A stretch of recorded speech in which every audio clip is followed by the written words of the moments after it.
deserve a break today. Something else I don't know what to say. At McDonald's, because they also had jingles, which will be a different episode because there's so much to talk about.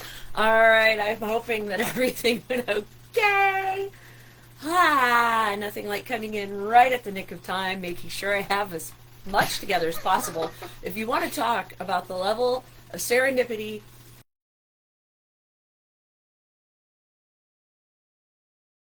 and usually has to ask. But that's not a problem. I'm here to help whenever possible. And again, sorry again, I have not updated my camera. Well, not updated. I want to get a different camera. So I am a little less max headroom, which could be its own show too, probably. And so, pardon me while I make just a few little adjustments waiting here. For the show to have its expansion. Yeah, and exactly, we're getting there. exactly. But camera might be in the budget. At this yes, so far we've managed to get the audio at least somewhat, not so bad. And we're also working on trying to get the video better. And like I said, we haven't. Sorry. And big reason why is because Stephen and I have been extremely busy trying to keep up with Renaissance festivals. Which we did have that episode, which was a very good time. We had our final weekend, bittersweet, at Oklahoma Renaissance Festival, which we love and adore and have had just the time of our lives, ready to go back there for another year. Also ready to get started with rehearsals and auditions and all the things that go with Kansas City. So that's coming up very soon. So we're finally, we'll come up with just a bit more free time, not a ton, but a bit. And then hopefully my IT fellow, aka Steven, will help me get a little better camera to where we can make some improvements on that part of it. So with that in mind, with all of that, welcome to my peanut gallery. Hello. Evan, as I was saying, he didn't know that it was More Ad Mascots as our theme. Yes, I said it, More Ad Mascots. And what does he pack along? One of the ones I'm going to talk about, Kool-Aid Man.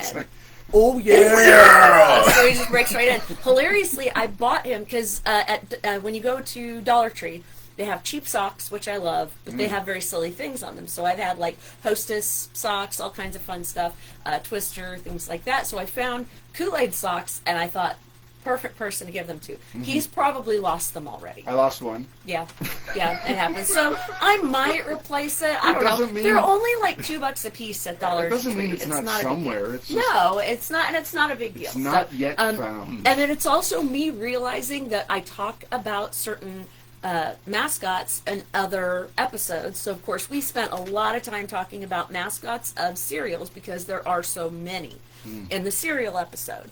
And so I wanted to focus away from that, even though there's plenty of those, and if you bring them up, yes, we will talk about them with joy. But then I realized I already wore my Lucky Charms shirt for another episode, and I'm trying to, I have over 300 shirts, guys. I do. And many of them are WWE shirts, and I won't do that much I won't put you through all of that. This is not a wrestling-centric thing, even though we've already talked about wrestling for 2 weeks. But I'm trying to kind of change it up so that we do have a different shirt for each and every vibe. So I really had to kind of dig a little bit, but I found Captain Morgan. Yes. And I bought this one at a thrift shop. Of course, wash the crap out of it like you do. Whenever you get stuff from a thrift shop, definitely make sure you give that extra time to make sure you clean it, refurbish it, stitch it, whatever things need to happen. Big believer in thrift shops. Maybe we'll have a thrift shop episode. I don't know.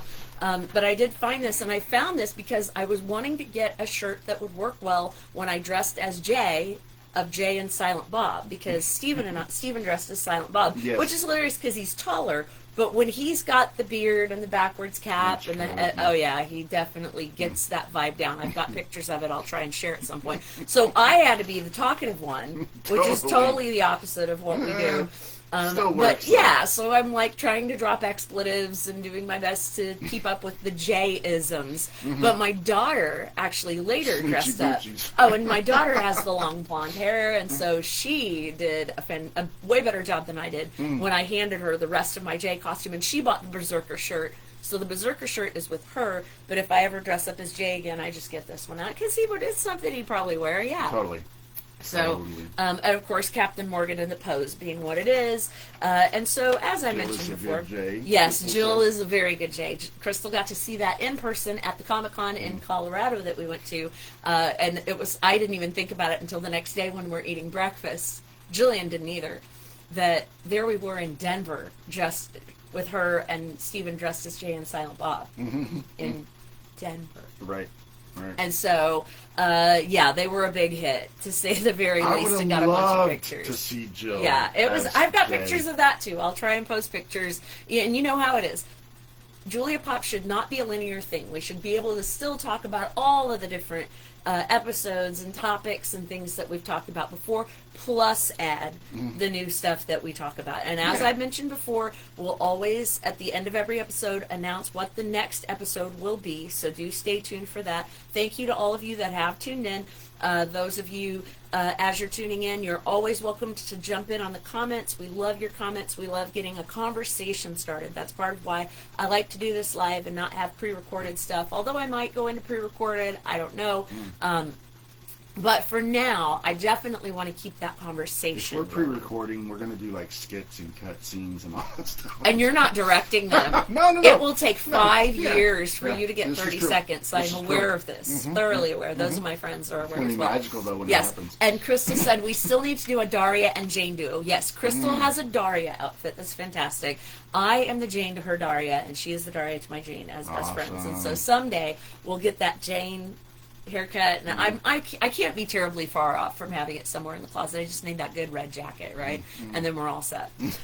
So someday we will absolutely do that. So, but as I said before, our theme is more ad mascots, and I tried to post as many different ad mascot things as I had hanging around the house. I didn't realize I had as many stuffed animals, stuffies, as I did of all of these, but it's just what I love to collect. So over time, and it was what many of you have often said, I have a tendency to curate the collection. And so I like to show it off on these episodes, not trying to brag or anything. I just want to have fun and bring back some really fun memories and start conversations. Every time you bring one of those things up, it brings joy. I promise. It's totally worth it. So it's absolutely what we're going for. So of course, why do we have ad mascots? And we've brought this up before. It's because in advertising, you're looking for something to draw in the viewer. You're looking for bright colors. You're looking to be engaged. You're looking for something fun and silly, like Kool-Aid Man coming barging in through a window. And that's become a very memeable thing because, of course, other cartoons make fun of it, like Family Guy and stuff. And so many generations, so even though Kool-Aid Man would be more my generation coming up, other generations since then have seen him, know the jokes about him, all of that. And Linda says, here for some fun memories. Yep, absolutely. And what's really great about ad mascots is I have stuff that goes back to the late 1800s that we're going to talk about. That's really that old. And of course, some of the newer stuff. So yeah. And here's the thing, the disclaimer about this episode is we're going to jump around. Normally I kind of split it up by decades.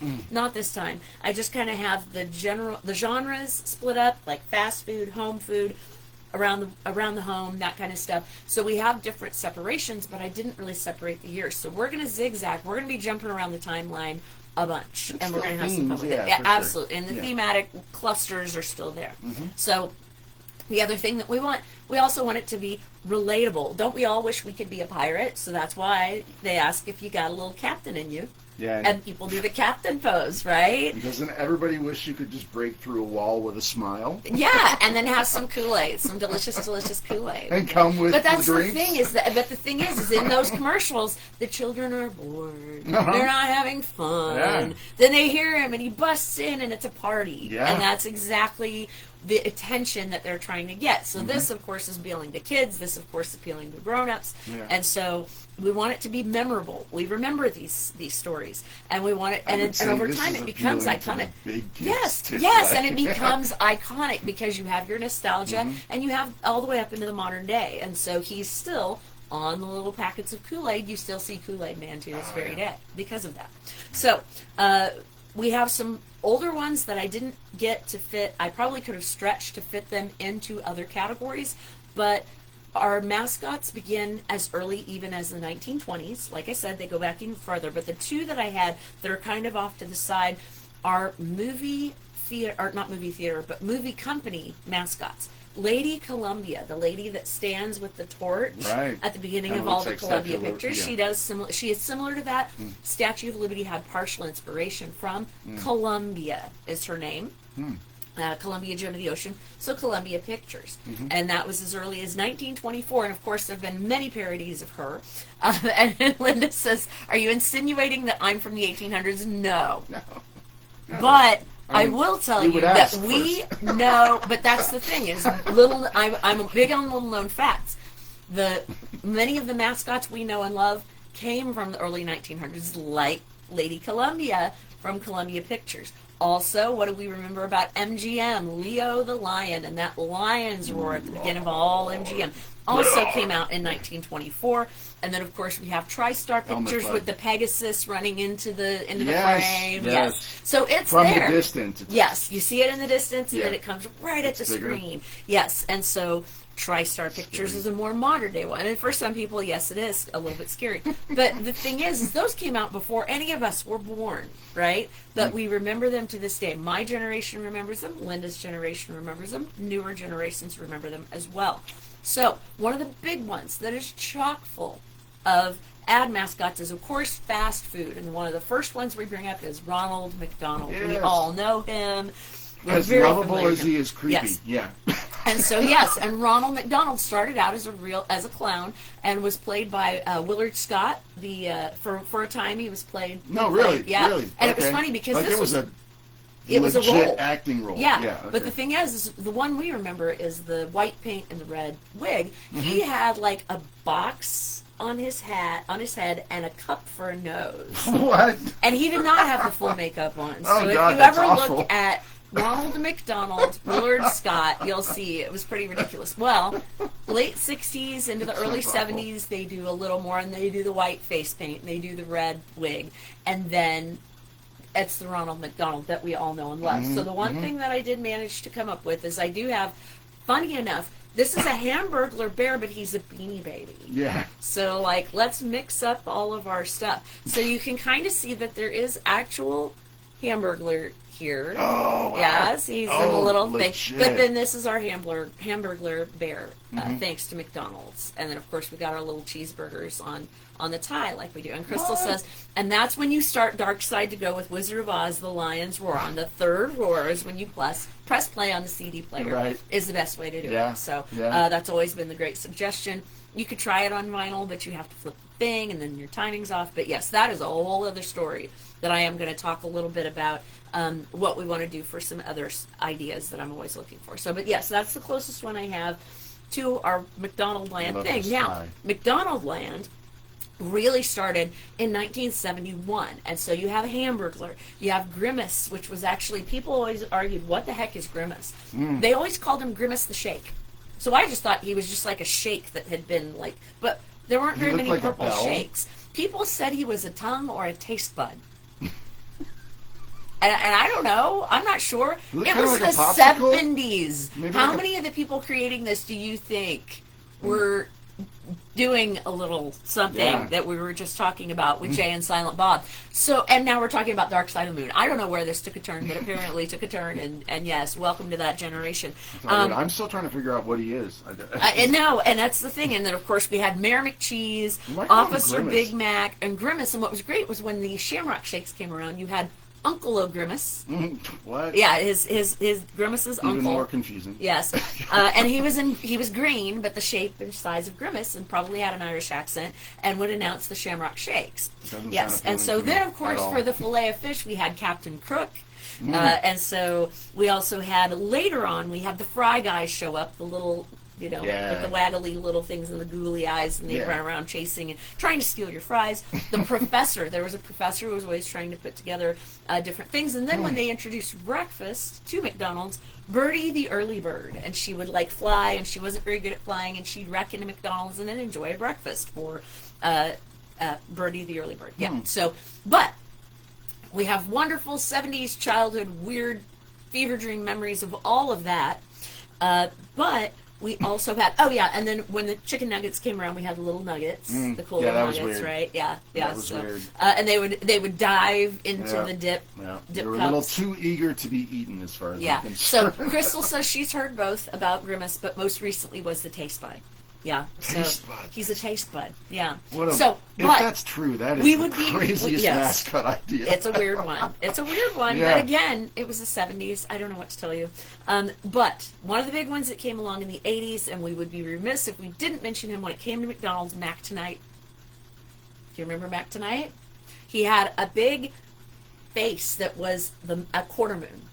So he had the quarter moon face and wore the shades. He played piano, and it was Mac the Knife. Yes. But they changed it to Mac Tonight because this was them selling that McDonald's were going to be open later in the evening. So instead of closing at 9 or even 10, they would stay open to midnight or later. And you know, that's very popular with Taco Bell these days. Yeah. But McDonald's was big on it as well. And so one of the ways they introduced that was by introducing Mac Tonight. So he was very popular, and of course, plenty of parodies about him. You know you're successful if you're getting parodied.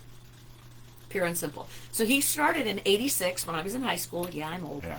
And then went all the way to 1997, and then they retired it and then went on to other things.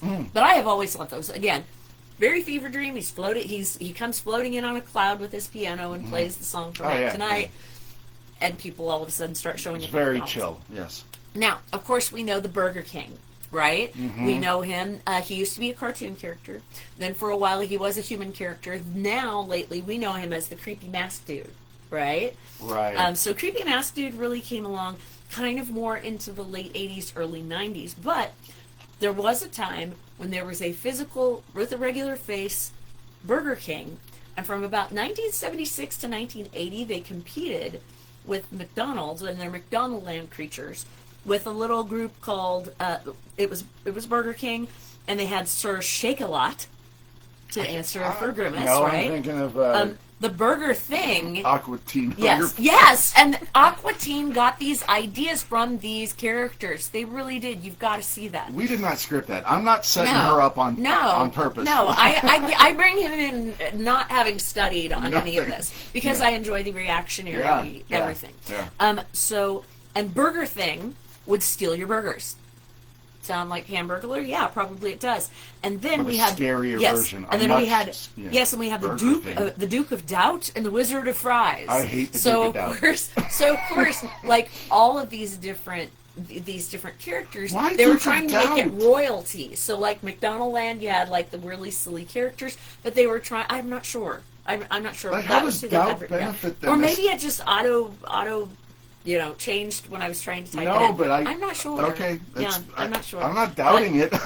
So it only lasted 4 years, and they're like, okay, McDonald's has a beat on this. We're giving up these characters. And then later, like I said, the Burger King with the scary mask bringing you food through your window. Not creepy at all. And then, of course, Wendy's. So Wendy was based on Dave Thomas, the owner, on one of his daughters.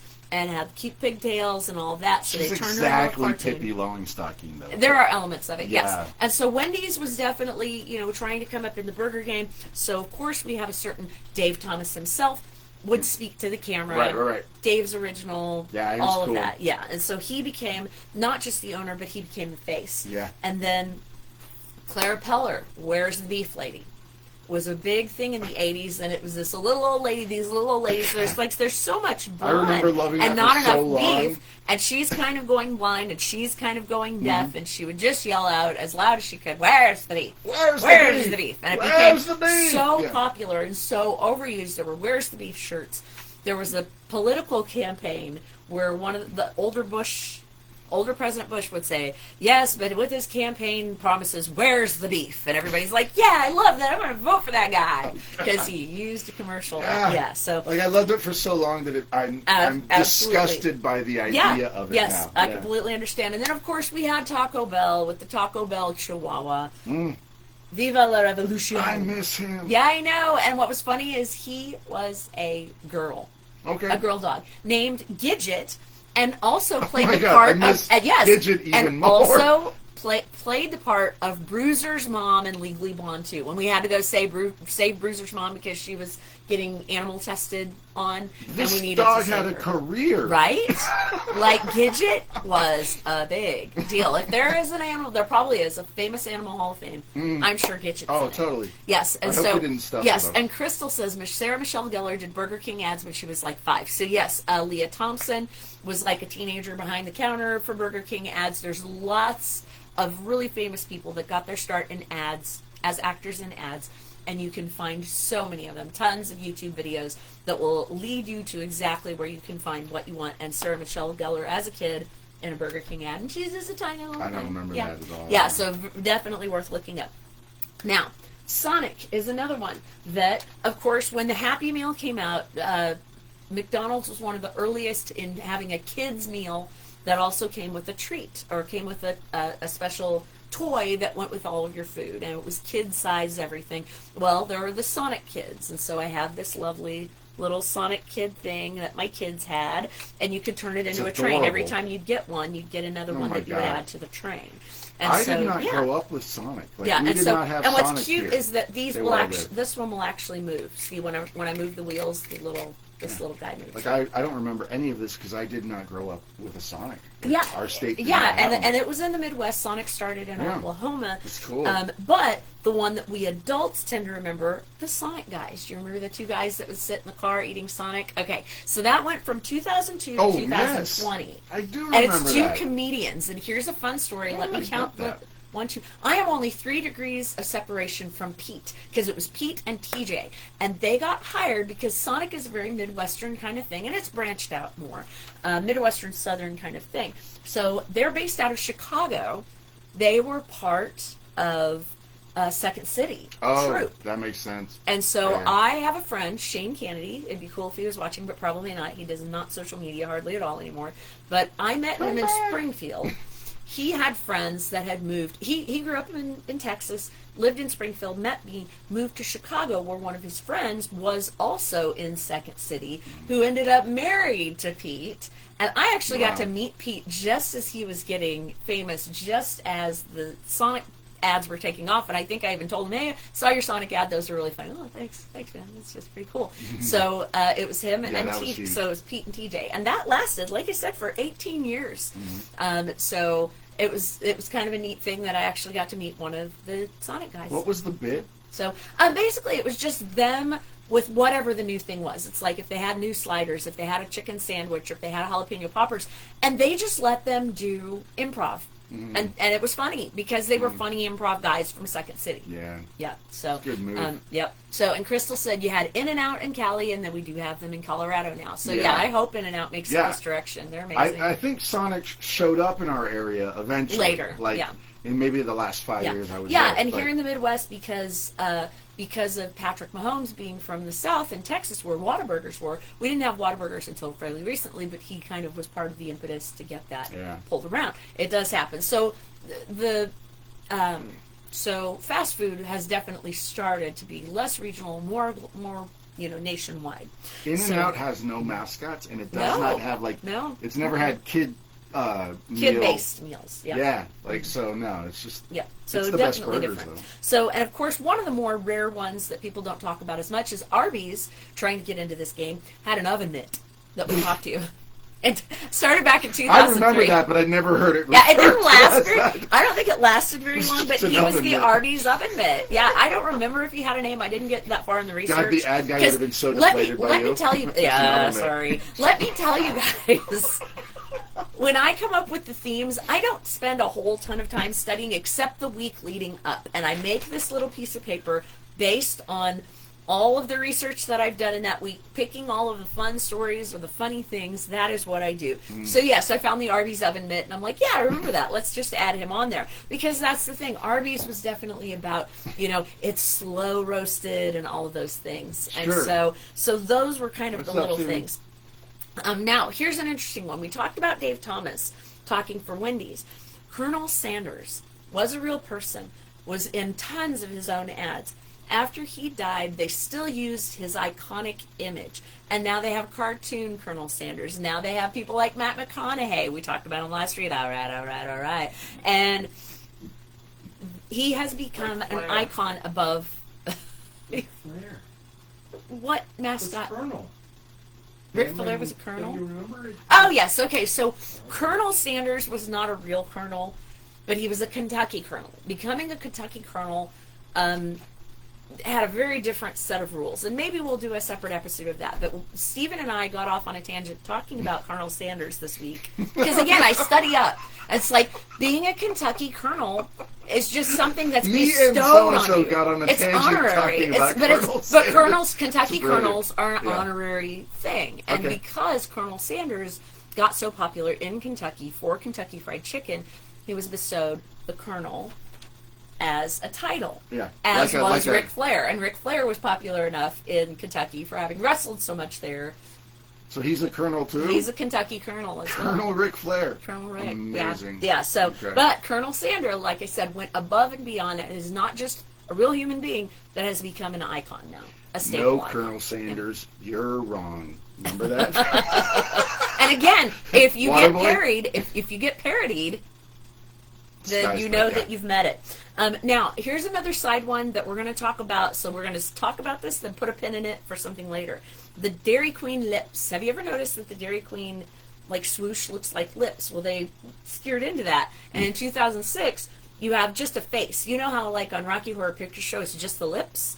And that just the lips thing is iconic in itself. It comes from a spoken word, improv-y kind of play that was just a lady, and they had a spotlight just on her lips, and she would cover herself with a black thing, and it was just cut out, so all you saw were her lips making these noises. Well, Rocky Horror Picture Show was inspired by that, and then Dairy Queen, of course, because of their lip shape, has just a pair of lips talking to you, and then it turns into the DQ logo. Okay. And so, so that was definitely a thing. So again, put a pin. Adorable. Yeah, so put a pin in the lips, ouch, and then we'll move on. But Jack in the Box. People always remember the little Jack in the Box bulb thing that people would put on their antennas. I was given and then some as gifts. He became an icon himself. He started talking. And so Jack in the Box, and then they have him in his suit, and then they have his big round head. And and so that started in 94, believe it or not, even though Jack in the Box started way before that. Now, in the 80s, we had to avoid the Noid. The Noid was always trying to steal Domino's Pizza, just like Trix Rabbit was trying to steal Trix, just like Lucky was trying to steal Lucky Charms, or the kids were trying to steal Lucky's Lucky Charms. Like, no way. There's always so much stealing. Hamburglar, like, why? Yeah. I don't know, lots of stealing, and we'll get to that. Well, there's another one with that. We'll get to that. I think it's to make people eat faster and leave better. Maybe, and so you want it for yourself. Well, guess what? You can have it for yourself. So in the 80s, we had the Domino's Noid, which was claymation, which we have quite a bit of in the 80s into the 90s. And so, of course, we had Little Caesars, Pizza. And he's still around to this very day. I have a little, hang on, I got to find it. I just remembered, I forgot a thing, and it's up over here, not too far away. Let's see if I can do this without knocking. I mean, he's just a little line sketch guy. He is. Yeah. He's just a little line sketch dude. But somehow I managed to get a little plastic ring of him, which I'm grabbing right now. Awesome. Yeah, so there he is. I'll show it to you first. There he is. Yes. So so we have a little pizza guy. It's practically a stamp. Yeah, listen, let me get out of the light here. If I can find it. There we are. Little pizza man. There we are. Pizza. So pizza. So so I have a very cheap plastic ring of that I forgot to show off. I think you use it as a stamp. I think you can. Yeah. I 100% believe that you can. Or a cookie. Yes, and then of course we can't forget, and I believe I've brought him up before, but I'm bringing him up again. Our favorite Charles Entertainment Cheese. Chuck E. Cheese, because the cheese, the E in cheese, Chuck E. Cheese stands for entertainment. Did not Charles, yes, I have friends that started. Thank you, Frost. Thank you, Mac, for calling him Charles Entertainment Cheese. I don't know who started it, but Mac said that to me, and I giggled ever since. So he started. He started way back in 1977, and of course, we still know him now. He's been modernized over the years.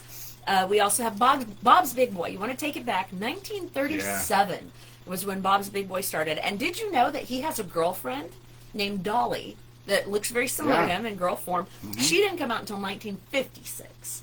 So Bob's Big Boy, and then of course that was a big one. Crystal said Bob's Big Boy was popular where I was at. Crystal said that's what I called it as a kid, Little Caesars Pizza, and my mom would say it's just pizza, and I'd mutter pizza under my breath. That's when you know it's working. Adorable. That's when you know it's working, adorable. Right? Yeah. Yes. And so when the ads work, man, and especially when the kids notice, because the kids will gripe, the mom will just wear out and be like, fine, we'll go to McDonald's, fine, we'll go to Little Caesars, pizza. So, and then of course, Hardee's had an interesting trajectory, because I don't remember a whole lot about that. Now, Hardee's and Carl's Jr. have combined since. We didn't have Hardee's where I was either. Yeah. But we didn't have Carl's Jr. For a very long time. And I was like, why are these two things coming together? I've never understood that. So they've combined.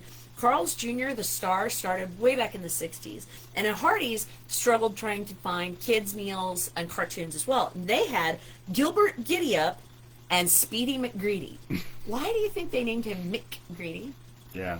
McDonald's, maybe? Oh, yeah, for sure. Maybe, I don't know. For but sure. it was that cops and robbers, good guys, bad guys thing. Gilbert Giddeyup was a cowboy sheriff kind of guy trying to save the day. And then, of course, Speedy McGreedy was trying to steal the burgers. Again, more stealing.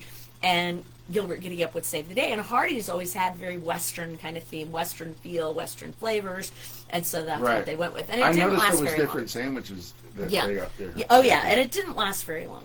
And then, of course, we do also have a more modern day version, which is the Chick-fil-A House. Now, I know. Now, this was actually given to me. I don't really buy Chick-fil-A that much anymore. There are, for reasons, and if you know, you know, and if you don't, feel free to Google.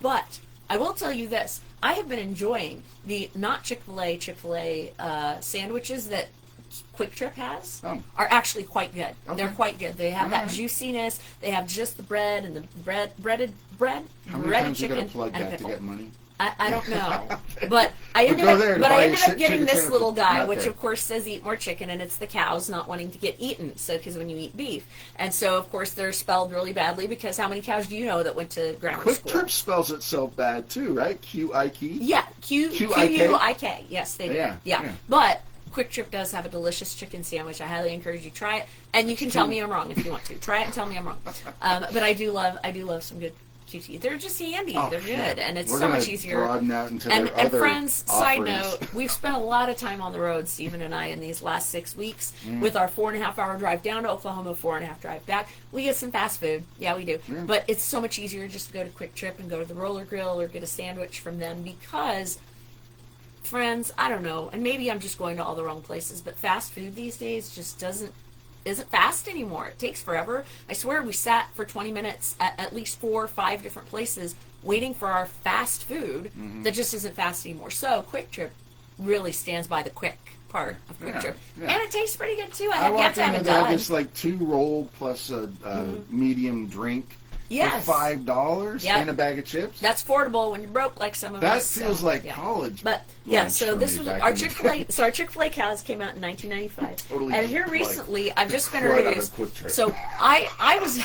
That's true. I don't know. Who knows? I mean, if they want to sponsor me, I'll take it. Like I'm not mad at them ever, not ever.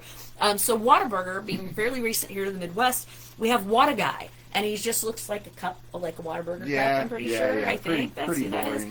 But he shows up, and he's been sponsoring some wrestling things. So he keeps showing up with a bag because like DoorDash sponsors wrestling, and so he's part of it too. Is it in costume or are they drawn? It's just a costume, dude. Yeah, it's a big mascot costume. Yeah.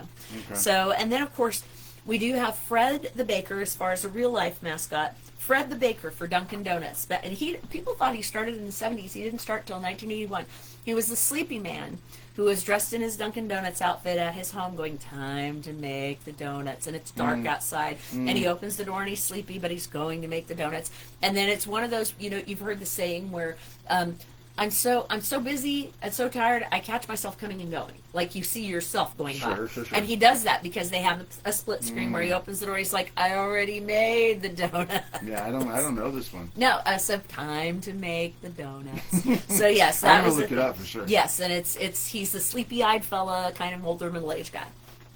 And then one of the newer ones that I enjoy, Blazing Bill for Buffalo Wild Wings. He has that really loud voice of his, and they have an entire buffalo with wings in the Buffalo Wild Wings, like taking up half the space. Right. And he's very gregarious, and he's very loud, and he's very silly, and I enjoy him. I think it's pretty funny. So that's it. What I could remember for fast food. Now we go into home foods.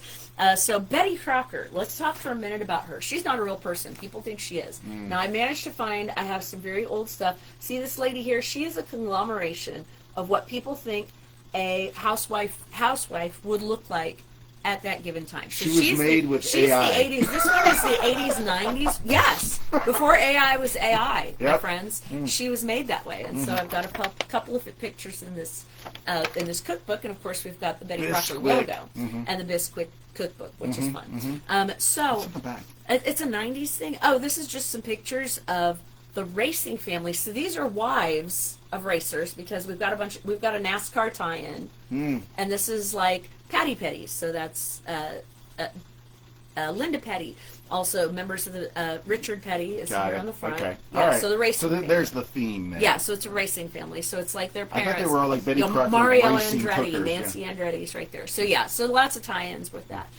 But Betty Crocker was not real. She was just a conglomeration of drawing of what people thought of as what does the typical housewife look like. And she's changed over the years. She's had kind of like the high beehive bun. She had the 80s, 90s little flip undercut, and she changes over time with the looks of what people think of as the standard housewife over time. So whether you agree with that or not, and that's the thing is like there are house husbands too. There are people that love to be homemakers that are dudes as well. There are people, and all of that Buddy spectrum. Crocker. Buddy Crocker. That sounds like fun. That sounds actually more like Sonny Crockett from Miami Vice, but now I've gone in the wrong direction. All right. So Betty Crocker came out way back. Crocker? No, probably not. In 1921. And like I said, she was never really a real person. It was just a name they came up with. So the Gerber baby, also from the 1920s, and it's still featured on there. No, she was based, the Gerber baby was based on a very real baby, and they would take real baby pictures, but then draw to recreate it. Right. And then they had different babies over time for ads and stuff. And so if I remember right, Brooke Shields, I think, was a Gerber baby when she was a baby. Because, her mom got her started in modeling from the start. And that's a whole set of stories and a whole set of child actor stuff that maybe we'll do an episode on child actors, but I don't know. It's probably going to be too sad. And I try to keep things uplifting. There's like trials and tribulations. And especially if they're still in that career. There are autobiographies and sadly biographies from the ones who've passed. So maybe we won't go dark farm with that. She's like 6 months and already a has-been at some point. Right? Exactly. No, you want to talk to Drew Barrymore about that? But anyway, on to our logos. So we had a little Miss Sunbeam, and she was this cute little blonde-haired girl enjoying a slice of Sunbeam sliced bread as far back as 1942. Now, we also, of course, and I hope I have him around here still. Where did I hide him? He should be hiding behind me. Can you see him from here? Yeah, you can. Hang on. Let me get I'm still getting used to this. Right there! Poppin' Fresh. That's our guy. Yes. And so I showed him last week. So he came out for the he's the Pillsbury Doughboy, and people don't realize that his name is Poppin' Fresh. First name Poppin', last name Fresh. I never knew that. Poppin' Fresh. Poppin' is a weird first name. I'm sorry. Sure, but it's weird. There's options. It's too odd. And so he came out in 1965, and whenever you press his little tummy in, and he was another animated one, animation with live action, and whenever you press his little belly, he'd go hoo-hoo. Yeah. And we used to have, my sister and I were mother always bought 2 of everything, so we would never argue over it. But we had these little squishy, kind of plasticky, rubber plasticky kind of dolls. And you would set him in, they had a little stand, and he was so cute, and you could turn his little head around, and you could push his little belly in. He didn't say, but you could push his little belly in. Well, I don't know what happened to those. I don't know if people used to do that to each other, I've been, yes. Yeah. And so, I'm hoping that I find that. I've been working through a whole lot of boxes in the basement trying to get things more organized, and I don't know if that's happened yet. But Poppin' Fresh, 1960s, and so I remember. And Crystal mentions there were contests for the next Gerber baby. I remember that. Brooke Shields was part of that. Part of one of those. So now pushing a little bit forward into that life of claymation, and I have to remember which ones I grabbed. Of course, I think I'll grab the singer. Here we go. We have the California raisins. Claymation, definitely. Like I mentioned before. Oh, heard it through the grapevine. Not much longer would you be mine. Yes, absolutely. And of course, I got these, and here's the fun part. I didn't buy these at a store. These were part of a meal that you would get at Hardee's because they had a tie-in, because they had cinnamon raisin biscuits for breakfast. I would have been all over that, but and so I only have 4 of them. There was another 4 group that came out that had different, maybe one of them was playing piano, I don't even know. But I've got the singer, the saxophone player, the dance, and 2 of the dancers, and one of them has glasses. And so yes, that was definitely a big one. It started in 1987 and kept going. And Will Vinton was the name of the claymation artist that did that. I believe he was also responsible for the Noid, but I would have to check that. Crystal said Coppertone Water Babies had the little girl with the dog pulling on her bottom so that you would see that she was tan, and then her little cheek had a little bit of, was pale as well. And we'll bring up about the time that she came along somewhere in here. What was Coppertone is sunscreen. Right, okay. Yeah. So, and then Mr. Peanut, our Planters Peanut Man, and he started way back in 1916.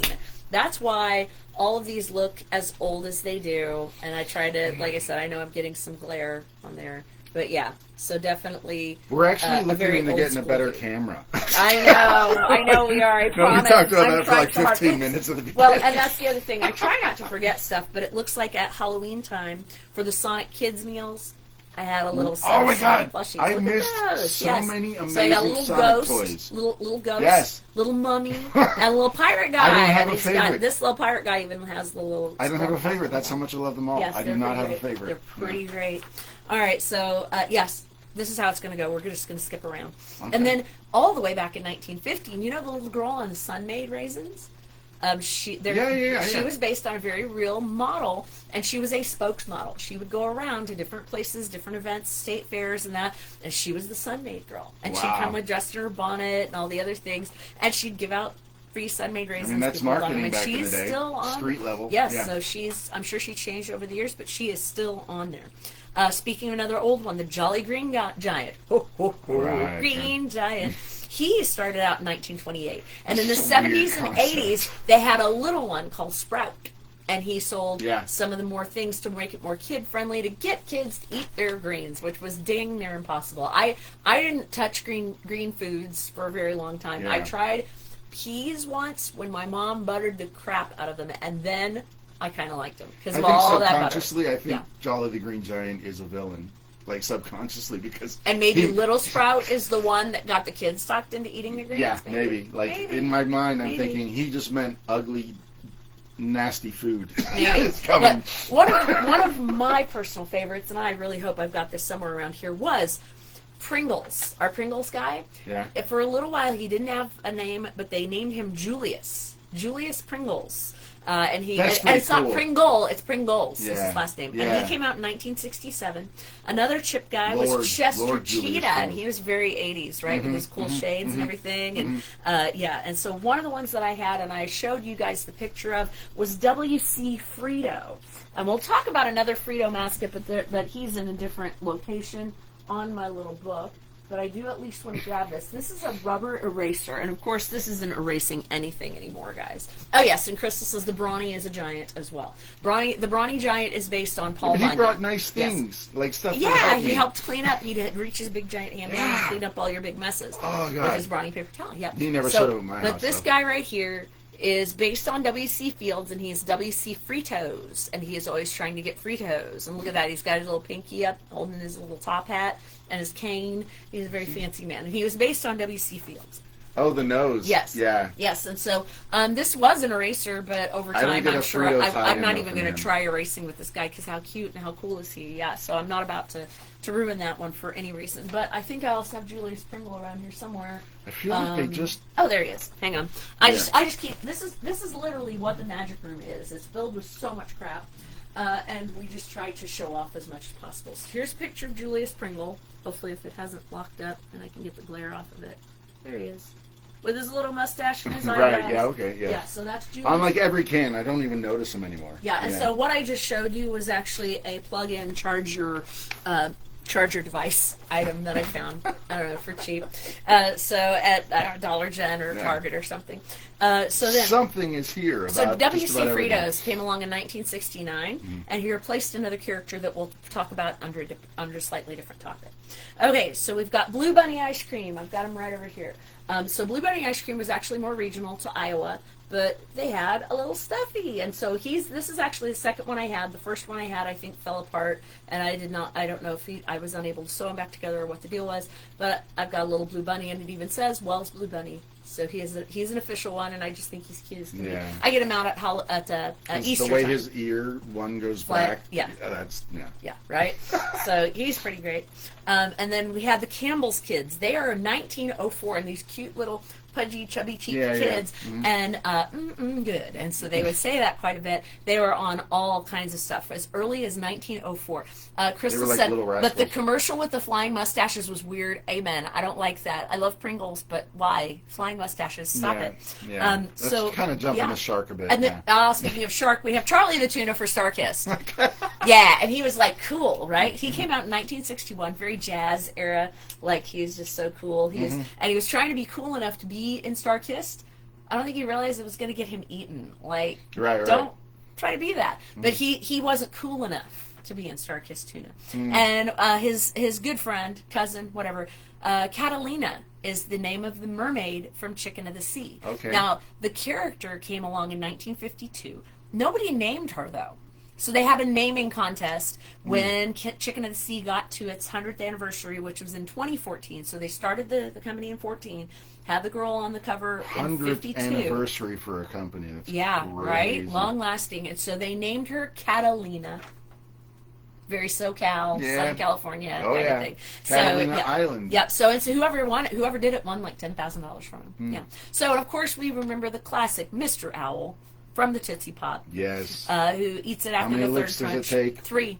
The answer is 3. Yes. Yeah. And so that came out in 1970 and lasts to this very day. The M&M Spokes candies. Now I hilariously forgot I have about 1 million of those in the kitchen. But I don't think I have one here because I moved most of it to the kitchen. But they actually started and didn't really have like the personalities we know, but back in 1954, but they would talk to the camera, and it was the red one and the yellow one. Well, in 94, same guy, Will Vinton, same guy that did all this other claymation, created a CGI version of the M's. And that was in 1994, and they've been popular ever since. And at first it was just red and yellow, and then each character had a different attitude, a different energy, a different personality, and oftentimes would represent something different. Like our green M&M came along and was trying to kind of rebuff that rumor that green M&Ms make you horny, but it was a girl M&M. She's like, what are you trying to say? Of course. I'm a green M&M. Super obvious innuendos, Exactly. And so then the blue M&M came along, and he was really cool, played saxophone. Orange M&M is always stressed out about stuff because he's crunchy candy. And they each represent different flavors of that. And so, and of course they go to this very day, and they are called spokes candies. They're not just the candies, they are spokes candies, like the spokes model, that kind of thing, spokesperson, whatever. Now, speaking of spokespeople, we have the Double Mint Twins. That started in the 1960s because it's double your pleasure, double your fun. And some of the ads we would have, which I think I've added to my candy. That sounds so bad. Yeah, my candy YouTube. I know my candy YouTube playlist has at least a Double Mint commercial. I think Kat was the one that mentioned the Double Mint thing. Yeah, I think pleasure is kind of like overreaching. You don't get pleasure from a piece of gum. I know, but that song, like that word was a different. This gum I'm pouring out brings me great pleasure. And Crystal says Brown was a girl too. So Brown M&M, when they introduced her, because they didn't have a Brown M&M spokesperson for a very long time, because people didn't think it was bright enough color, and so adding Brown, and she's very businesslike, right? So it's like she's here to get the job done. I remember. Yes, and so, and then Hamburger Helper had another oven. He wasn't an oven mitt. He was a hand. He was a glove. I always thought he was an oven mitt. Glove? No, he's just a glove because Hamburger Helper gives you a hand. Oh, right. For making the meal. Yeah, and he's real bubbly. And they named him Lefty because he was a left-hander. Really? Yeah. Yeah. Lefty was his name. That's so interesting. Then Miss Chiquita Banana, the little lady that was based on Carmen Miranda with the fruit on her head, she started as early as 1944. Yeah. And then, of course, we have Ernie the Keebler elf, lives in a tree, lives in a hollow tree, and makes all those delicious Keebler cookies. I was very envious and he had of their many homes. Elves. Yes. I wanted to live with the Keebler elves. Also, around that time period, we have the Vlasic stork, and he had that, and instead of having a cigar, he had a pickle. Then you go, sure.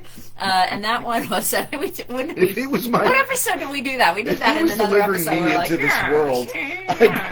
That weird voice that we always do. You're like a baby. That's what you're hearing.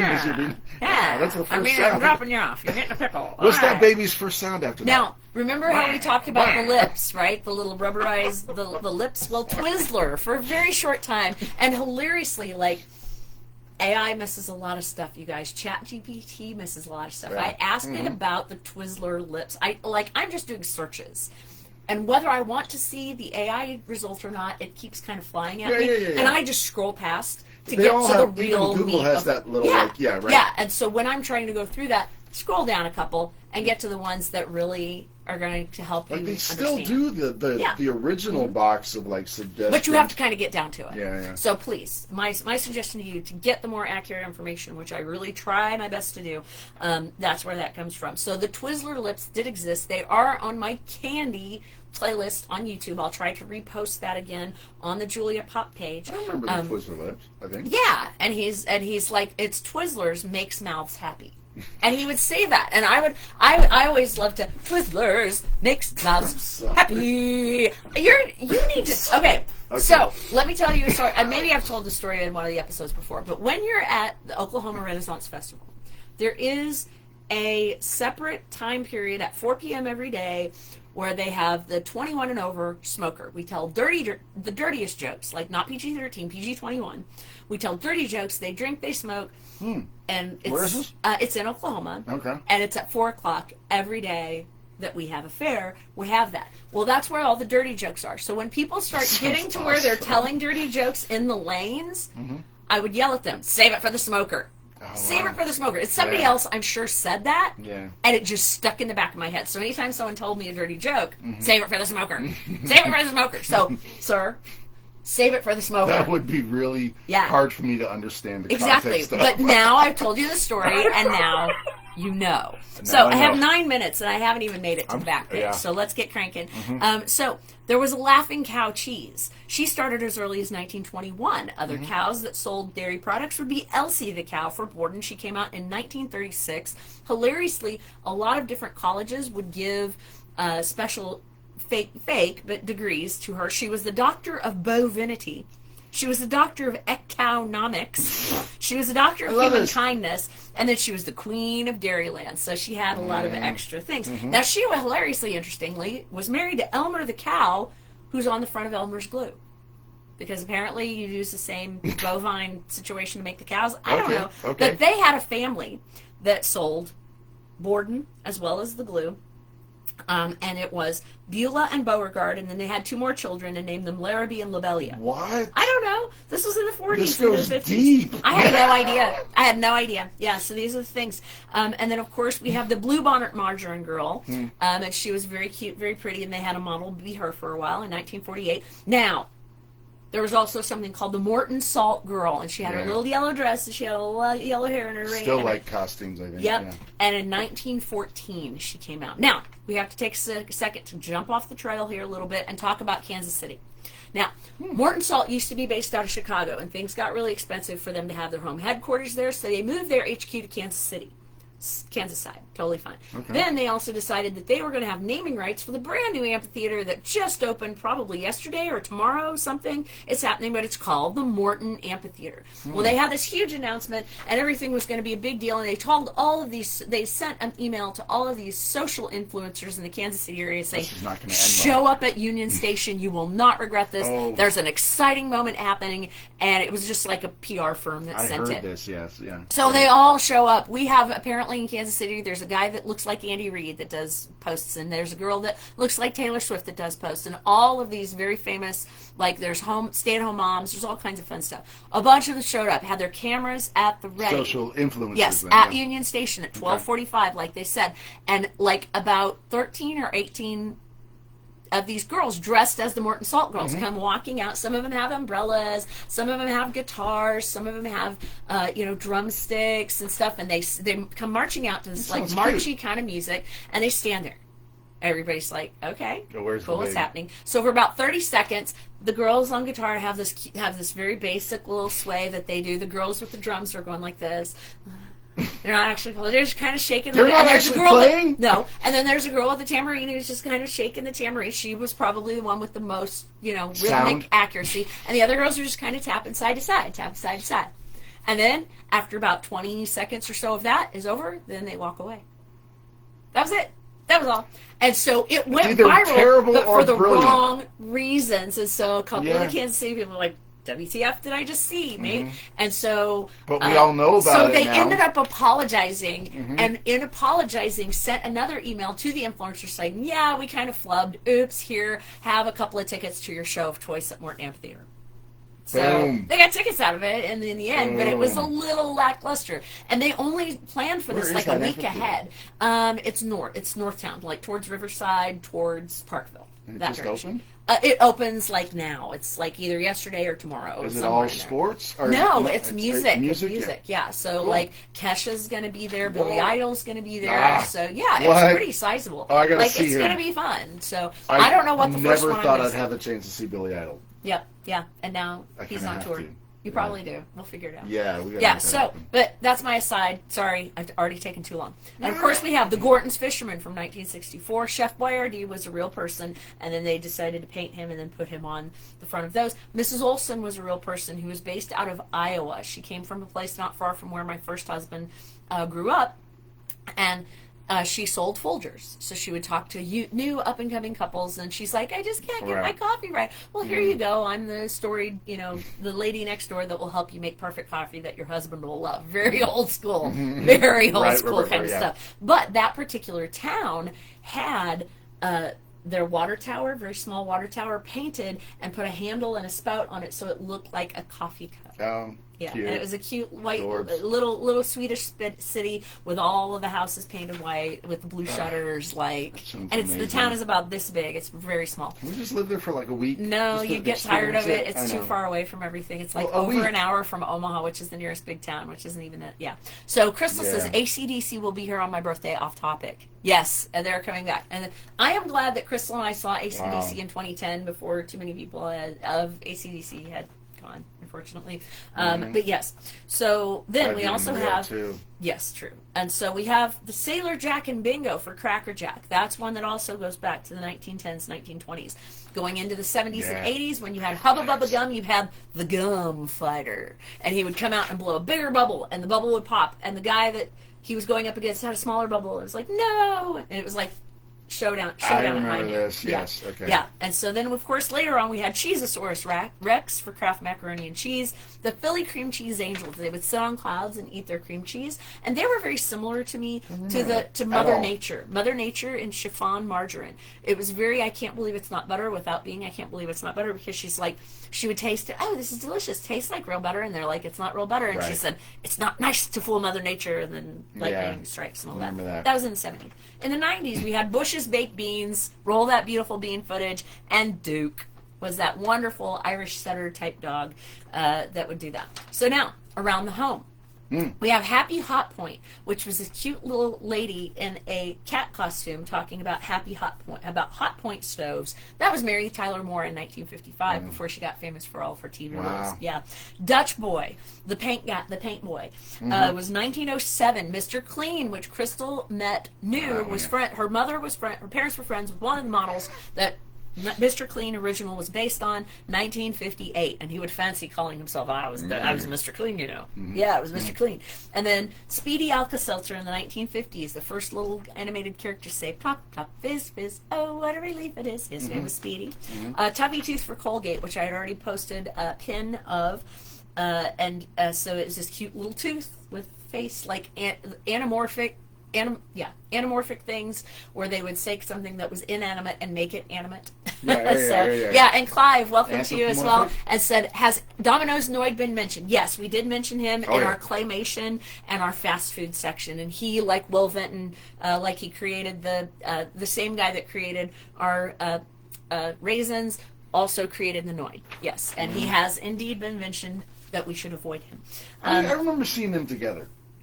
I don't know. The Noid and the raisins in some sort of cross. Yeah, and Crystal said he was annoying like that. Yes, the Mr. Clean guy.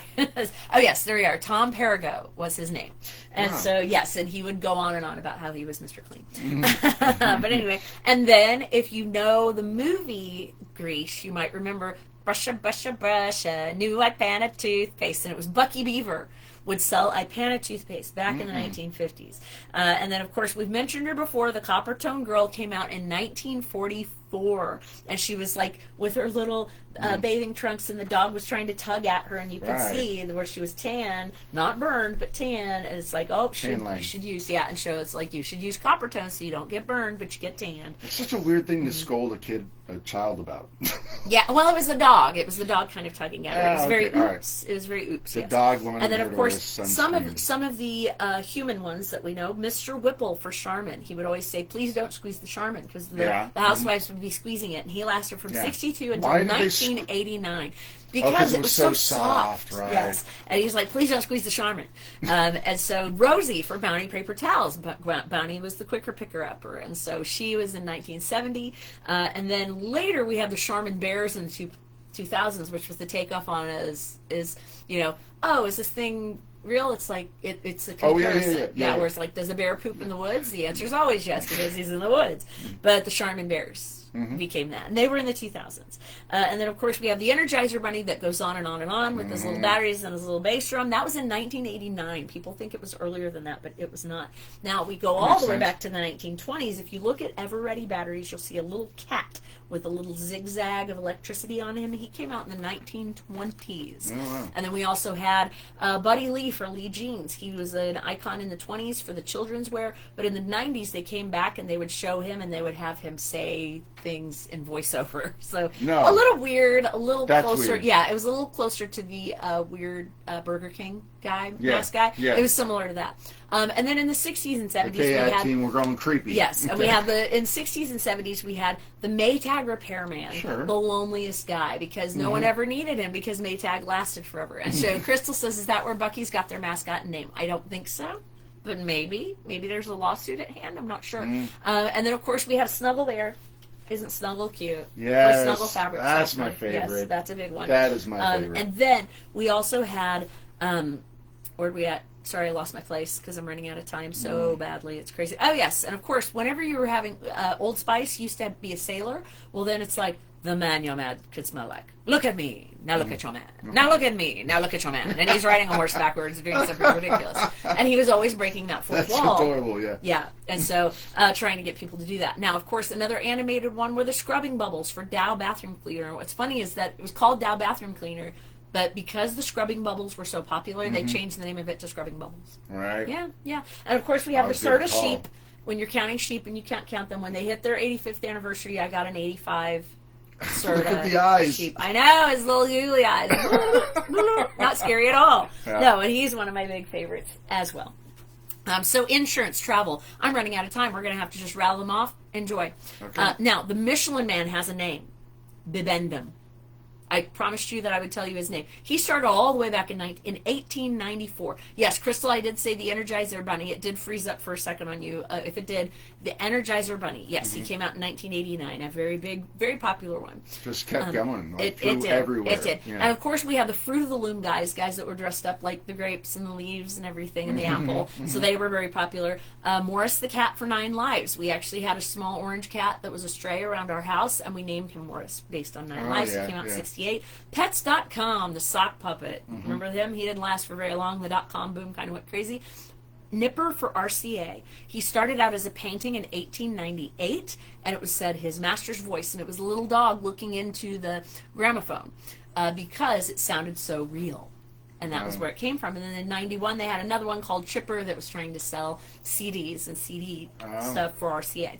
Bullseye from Target. Eustace Tilley for the New Yorker, a very fancy man on the front of New Yorker. Now, insurance travel. We've got a ton of this. We've got the Car Fox for Carfax. We've got Joe Azuzu, who would lie about cars back in '86. Mr. Opportunity would break the fourth wall for Honda. I didn't know anything about him. People were apparently annoyed by him because he'd knock on your screen and say, hey, this is Opportunity knocking. Mr. Opportunity. Go buy this Honda.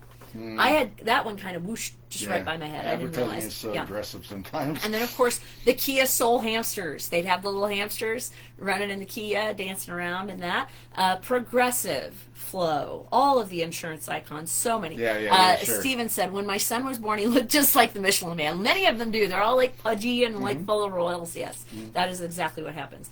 And so we have Flow from Progressive, and then Jamie. Those came out in 2008. And then they added Mara and Alan in 2019. Then they have Dr. Rick, who's trying to get people to be less. And these are all like airing commercials together and stuff too. Yeah, the crossover is very real. And then we have Jake from State Farm. We've got Limu and Doug, which came out in 2019. The Geico Gecko came out earlier, but Geico goes crazy. They've got the gecko, they've got the caveman, they have the pig, they've got the camel. Mike. Guess what day it is? Hump day, because it was Wednesday, right? And it was hilarious because they would say, Julie, hey, Julie. And they said, Julie and Mike. And this happened at the time when we were a duo playing out. All kinds of funny and fun. And the Aflac Duck, I do have one of these. There he is. Little Aflac Duck. I don't know. Yep, his oh, it is still alive. There you go. So we have an Aflac Duck. I forgot that he worked. I thought he was dead. Yeah, he says Aflac, and then yells Aflac. So you just squeeze him once and you get all of what you just got. Yes, so the Aflac Duck. This house, man, it's amazing. It doesn't look cluttered at all. It's very organized. It's very organized. And of course, Mayhem from Allstate, the guy that gets everybody in trouble and is all beat up. Yep. The TripAdvisor L, the Travelocity Gnome, also lots of fun as well. Captain Obvious for Hotels.com. Smokey the Bear, Woodsy the Owl, McGruff the Crime Dog. All of these were public service announcements. Esso the Exxon Tiger for gas. Dino the Sinclair came out way back in 1930. Mobil had the Pegasus and named her Peggy. So lots of those. Budweiser mascots. Yes, we've got to get to beverages. This is how far behind I am. Sorry, guys. We're just going to have to run a little bit long. We have Vince and Larry, the Crash Test Dummies from 1985. Yeah. They lasted a while. Yeah. Mr. Six from Six Flags. The Vinga Bus is coming. It was actually a woman dressed as a very old man, and he would dance around. The Vinga Bus is coming. Oh, no. And he would dance for Six Flags. Again, a Midwestern thing. Yeah, I think not so. An East Coast, not a West Coast thing. Beverages, let's go. Captain Morgan, of course. Spuzz McKenzie in 1987. He was the original party animal. He was a girl bull terrier named Evie. And, of course, in Futurama, they had the Slurms McKenzie parody. Yeah. I'm going to keep partying, set yourselves free. And he was vaguely reminiscent. What people don't realize is that Alex, the dog from Stroh's, came out in 1984, was a golden retriever and Irish setter mix, and could serve beer. And it's like, Alex, go get me a beer. And you'd see him go into the other room, and you hear... opens bottle, pours bottle, and then you hear blap, blap, blap, blap. He's like, you better not be drinking my Stroh's. So Alex from Stroh's. And then, of course, Bartles and James had Frank and Ed. Bartles and James. Thank you for your support. Yes, back in 85. And then Budweiser in the 90s had the Budweiser Frogs. And then they also had Frankie and Louie, the chameleons, like, man, I want to be in the Budweiser commercials. Why am I not in the Budweiser? And there was all kinds of things with that. And Crystal said Sam Elliott is currently the voice of Smokey the Bear. Lots of famous people would voice a lot of these. And, of course, we have to mention the Budweiser Clydesdales from all the way back in the 1930s. Move forward to the Bud Knight, Dilly Dilly. I got to see the Clydesdales. Nice. And they're based out of St. Louis, yes. And Dilly Dilly came out in 2017 for the Bud Night, for the Bud Light Night. Yeah. So, and there are people that show up at Renaissance Festivals dressed as the Bud Knight. It says Bud Light, all of that. Yeah. And then, of course, the most interesting man in the world sells you Dos Equis. Keystone, the redneck fella that sells you Keystone back in 2009. The Hams Bear. I'm always looking for stuff to give the Hams Bear. He's more expensive, though. The Schlitz Malt Liquor Bull would come barging in and hit you. And then, of course, we have... and then back to... Yeah, and like you had to dodge it. He'd come barging in and hit you. Don't let it get Moving you. On to the next one. Because what does malt liquor do when you drink too much of it? Yes. Yeah. But we have Rooty, the A&W Bear. How cute is he with this silly little hat? I found one of these guys. Adorable. So that's our non-alcoholic version. Of course, we have Kool-Aid Man. Of course, we have Icy Bear. That was like the only reason I showed up. Oh yeah! I want an Icy Bear someday. I hope I find a stuffy of him. And then Punchy and Opie from Hawaiian Punch. That started way back in 1964. And of course, we remember Juan Valdez from the National Federation of Coffee Growers as far back as 58. They would show, they would Very trustworthy person. We have a lot of cigarette ones, and that would be Johnny Roventini in 1933 was a very short Johnny Roventini. Roventini, and he sold Philip Morris, and so it was just a random desk guy at a hotel. But he was very small, and he was a midget, little person. Sorry if I said that wrong. And he would say, "Call for Philip Morris" in his high-pitched voice, so people knew that. This was when? 1933. And then in the 1950s, when TV came in, you have your dancing old gold cigarettes. There was a lady that would wear a giant old gold box and tap dance in it. Wow. It was a weird one. And then the Marlboro Man. Marlboro was originally tried to be sold to ladies and fancy and girly, but they changed it to the Marlboro Man and made him a Western guy. Lots of Marlboro Mans over the year. Men over the years, some of them did die from cancer and did smoke. Some of them never smoked and lived a long life. He lasted from 54 to 99. And I told you this, the Flintstones sold Winston cigarettes back in the day. Cartoons selling cigarettes. Speaking of, we had Joe Camel doing a similar thing, and he got thrown out, and from 87 to 97. And then Willie the Cool Penguin was also an animated 1930s for cool cigarettes. What? Oh, okay, cool cigarettes. So we do have some established... Penguin? What the hell? Yeah, so we do... Yeah, Crystal mentioned Joe Camel. So we have established characters that also sold things. Snoopy for MetLife, Pink Panther for Owens Corning, Winston cigarettes for Flintstones. Garfield sold American Express, and now he sells Iams because he's overweight, right? This all sounds tragic. I know. Simpson sold Butterfinger candy bars. Michigan J. Frog sold the WDB channel. Buster Brown was actually created and then sold the shoes later. So he was a cartoon, and they started selling shoes. Morpheus from The Matrix. Yes, sold and still sells Kia Optimus since 2014. Right. And then, of course, the Muppets have sold for Toyota, as well as Lipton. You know, the meme of Kermit the Frog holding up his tea saying, "That's none of my business." That comes from a Lipton ad. So then we have to mention our problematic characters. Then I promise I'll get you out of here. We ran way long, and I'm sorry. It's just I get started talking, and I really do need to split this into two. I understand. We've had a lot of fun. We have. It's best way to know if you guys are having fun is if we are having fun. That's true. I think, so our problematic characters, that many of which have been removed for us. Uncle Ben's Rice went from 1946 to 2020, and the thing is that over time, this character has become a trope, but it's a negative trope of being a servant or being a slave. Yeah. And so, with this sensitivity, I get the reason why they would remove that. Right. And so, of course, Aunt Jemima Pancakes as far back as 1893. 1893. Right. And you think how many people in 1893 were former slaves still alive. And so that's what makes it a bit tricky. Mistress of Butterworth Syrup, same thing. Land O'Lakes, the native girl. And then, of course, Joe Camel. The anti-smoking campaigns came after him because they thought it was encouraging children to smoke because it was a cartoon character. Plenty of cartoons for adults, Family Guy being a similar problem. But over time, they were like, no, this really is being geared towards children. Was Aunt Jemima even a real person ever? I don't know.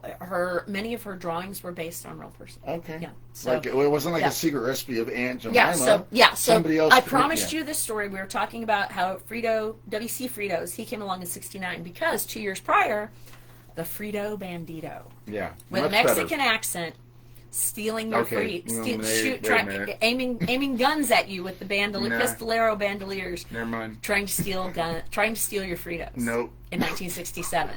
Problematic. Yeah. Yes, he was very problematic. He only lasted until 1971, but they lasted until 1971, and there were people in California, Oregon, and Washington who were fighting to change it, and they had the Muncha Buncha, very more Western, very more European looking, to come steal your Fritos. And then over time, they switched it to W.C. Fritos, who was trying to steal your Fritos. Yeah. So Muncha Buncha was a sneaky French guy? No, it's just a sneaky American dude. Like they were rustlers. They were cattle rustlers. Okay. Yeah. So they changed it up so it wasn't specific to the negativity. And then, of course, Cream of Wheat. And I won't say what his name was because his name is now considered a bad thing to call someone. Not the N-word, but it's an R word. You're free to look that up for yourself and learn about what it was in the past, what it is to the current day. And then, of course, the other one that we don't want to get too deep into, Jared from Subway. If you last him from 2015, you're free to look up what he did because that was pretty awful. No, don't look it up. You'll want to burn your eyes out. Yeah, maybe not. Maybe not.